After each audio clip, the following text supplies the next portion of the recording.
Well, hello everybody. I thought it'd be a good time to do an update on the restoration of a 1942 John Deere B tractor. Some of you may have seen the video where we've pulled it out of the barn and got it over into the main shop and just been working on it a little bit at a time when I have time. Progress is very slow, but it is progress. So I want to just do a little walk around and show you what has been done so far and where we are. Now, I didn't do a step-by-step restoration on this thing because there's a guy from Canada, I believe, that does step-by-step restoration on this thing, and it's been a big help. I can't think of his name right offhand on YouTube, but if you just start typing in the search engine in YouTube for John Deere B restoration, you will see him very quickly. He's torn the tractor apart bolt by bolt and done a restoration on it. It has been a big help to me. So here we are on the progress on the John Deere B. So some of you may have seen where I actually had to rebuild the wheels to get wheels on it, and they turned out great in my opinion. So we've got fresh rubber all the way around, and it's really the best looking part of the tractor. Really does look good. And I've actually measured my other tractors, and the width of these two tires is twice the width of my John Deere M and my International Cub, from Farmall Cub, excuse me. So this is going to be a two-row tractor. Those other tractors are one-row tractors, so you can actually fit two side by side with the width of those two wheels right there. So later on we'll see what kind of implements this tractor will be using. So I have rebuilt the radiator. It's the first time I've ever rebuilt my own radiator. Usually I've taken a radiator out and taken it to someone to get fixed. But what I love about the early 40s, late 30s, you can work on everything yourself, and it was intended for you to rebuild yourself. So you basically just bolt the top of the radiator off here, bolt it off down there, and you can actually insert and put a new core in and bolt it all back together with new gaskets and everything else. It's not intended to go to the radiator shop. So the radiator's in great shape. Had to cut the top off of this air cleaner right here because the dirt daubers had completely stopped that up over the past 40 years and had dropped dirt all down into the air system, and heaven forbid getting a brand new engine with a dirty air cleaner. That would be a horrible and terrible thing. So that is completely ready to go. On the engine, as you can see, I had to tear it down. I was hoping I could just fire it off and get it running. However, when I pulled the head, I saw that some of the rings were actually stuck on a piston, and also it was just full of rat junk from over the years. So it was wise to go ahead and just pull the cylinder block and the head, and they have both been machined, and I had to bore the block out 90 over in order to have a good solid clean block. But let me show you a piston that's going in it. And by the way, here's the head. Cooper cylinder head in Meridian did my head. He actually decked it for me, put brand new valves in it, and actually bored out the valve seat and put hardened seats in for me. So that was a great upgrade to this old tractor. Brand new springs, guides, the whole works. Now, let me show you a piston that's going in this thing. Okay, now I mentioned stuck rings. So that one is not stuck, that one is partially stuck, and that one is completely stuck. So that just wouldn't have worked in the engine. Of course, down here we have the oil ring, and it's pretty free, but it's rather stuck as well.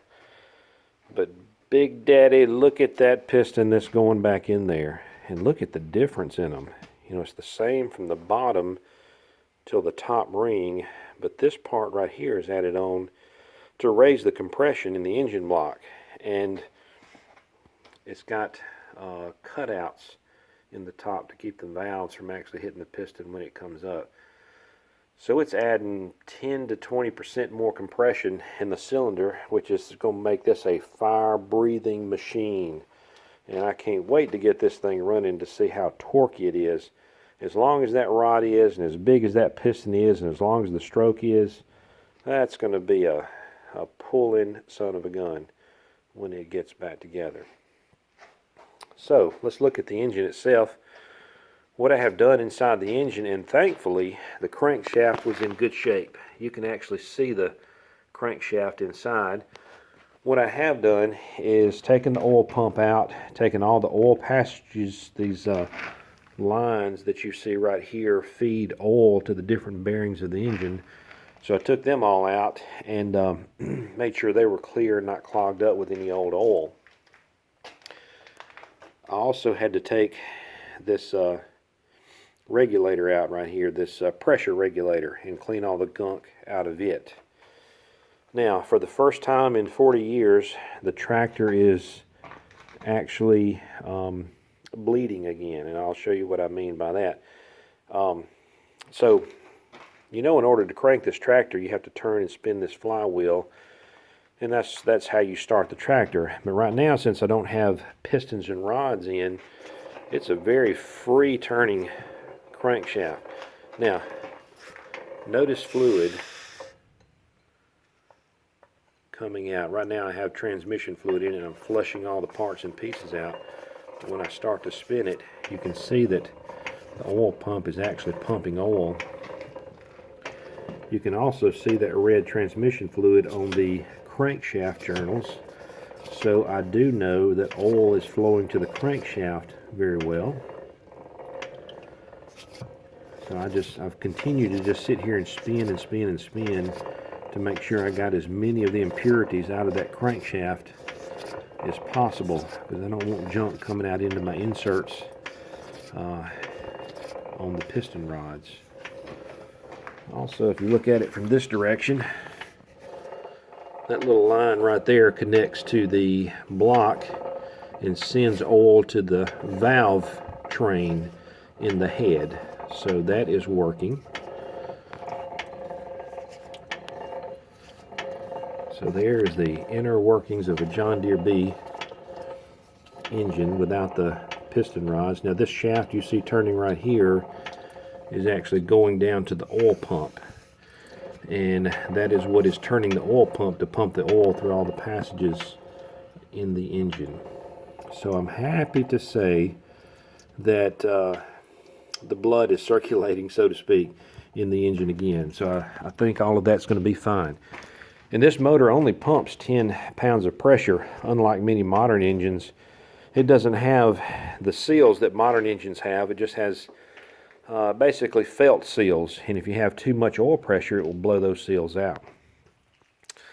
So anyway, that's the extent of what's going on at this moment. The actual engine block is it's got a little tiny hole in the water jacket going to the outside. So I've got it at a welding shop now getting that fixed. The only other thing I can think of to tell you is that the seat has been rebuilt. It was rusted out really bad, so I rebuilt it and have got it to go back on there. Also, I have flushed all the fluid in the transmission, washed it out with diesel fuel, and the hydraulics in the back as well have been flushed. And I do know that the hydraulics is working because I can actually put the shaft in the up position, turn the PTO, and that in turn is spinning the hydraulic